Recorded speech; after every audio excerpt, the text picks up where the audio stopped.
Hello, this is Julian Lage, and I'm sitting here uh, thinking about a song on this new record I have. And the song's called Earth Science from the record Modern Lore. And it's something that really mystifies me because I've been writing for many years and I always feel like it's kind of like a form of therapy. Like I write and I go, oh, that's who I am, or that's what's coming out. And for a very long time, I felt like I want to write less. I want to write a song that has fewer chords. So I write a song with fewer chords. Or I want to write a song that's a little bit simpler melodically, and I do that, and have whatever, do this harmonically. And then it kind of occurred to me that the thing I haven't done enough of is write songs that basically require me to sit out and stop playing. And this song, Earth Science, is exactly that. It's basically a melody inspired by Ornette Coleman. And in this, if you're not familiar with Ornette's writing, it's so vast and I can't even begin to do justice.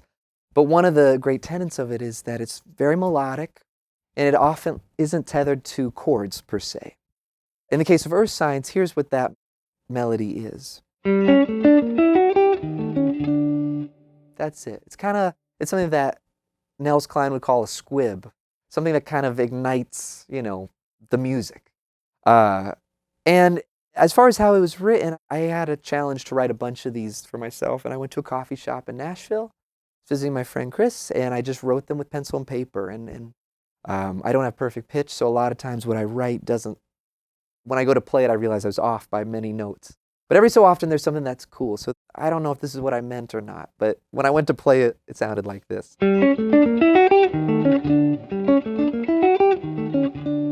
That's the melodic material. Now, the next part of that is a little bridge, and it goes like this. Then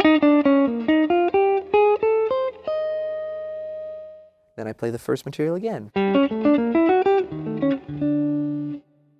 Now, to reference what I started this lesson by talking about, this is the place where I would typically write a solo form, figure out how to feature the guitar, because I'm a nerd for it, and I love it, and that's just my tendency. But instead, we flip the script a little bit. So on the record, and the way we play it live, we feature Scott Colley on bass and Kenny Walson on drums with basically an improvised direction. And the direction was play together, play fast, play dense, and I want you to create so much tension that basically I can't wait to play with you again and I have to come back and interject. And it's almost like these are the kind of cues I think you can have in an ensemble, where you ask someone to kind of elicit something from you and say, I need you to do this because I think you can pull something out of me that I can't pull out of myself.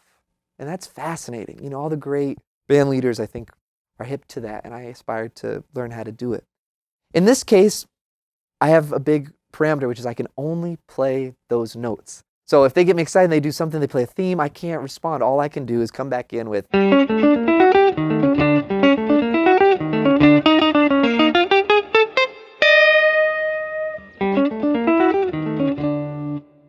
Now, in that variation, which is what I want to bring your attention to, when we get to the high note, since I can't change the notes, I have to find a way to do something different. And in this case, it's playing this E flat on the B string and the E string and bending into it. So I'm still getting in there. I'm still kind of fighting to get into the band. But as soon as I finish the line, I stop. And this time the band goes crazier.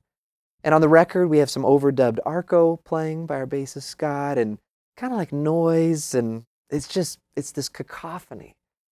Once they've created the ultimate cacophony, I come back in. And this time, again, I can't change the notes. What I do is I play through the melody. And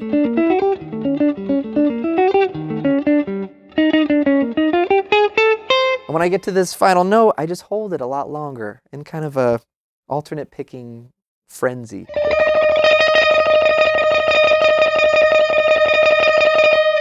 That can move up, and live performance goes crazier, and all sorts of variations can happen. And then we end the tune all together. That's the song.